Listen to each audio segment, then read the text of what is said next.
Ces mains expertes sont celles de Marie et Jean-Philippe Roland, les derniers maltiers de la région. Maltiers, mais aussi menuisiers, quincailliers, maroquiniers, ils sont tous là à la fois et grâce à leurs compétences professionnelles rares, ils font revivre malles et bagages anciens, des objets tombés dans l'oubli au milieu du siècle dernier.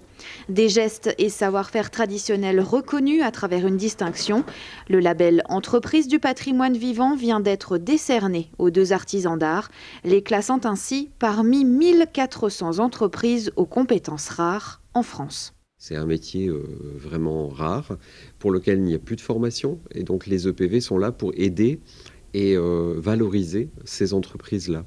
Une responsabilité de plus, c'est être toujours à la hauteur de ce label, puisqu'il faut bien se rendre compte, et moi c'est un de mes plaisirs, c'est de me dire qu'une pièce que je restaure aujourd'hui a été fabriquée, nous n'étions pas nés, tous autant que nous sommes, et normalement bien conservée et gardée dans une famille, cette malle sera encore là alors que nous ne serons plus là. Donc quelque part on est les passeurs d'un patrimoine qui va se transmettre de génération en génération.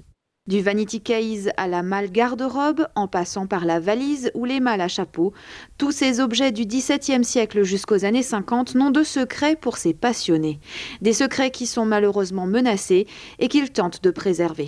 L'objectif, c'est de perdurer en fait un savoir-faire donc des anciens maltiers et vraiment le côté artisanal, joli savoir-faire, c'est-à-dire maintenir en fait l'objet avec ses matières d'origine. C'est une réunion d'expérience, de beaucoup de savoir-faire, de mains qui ont effectivement travaillé chacune des étapes en fait pour restaurer, qui serait chouette de pouvoir transmettre. Il n'y a pas d'école, donc ça veut dire faire effectivement par l'expérience pour pouvoir transmettre.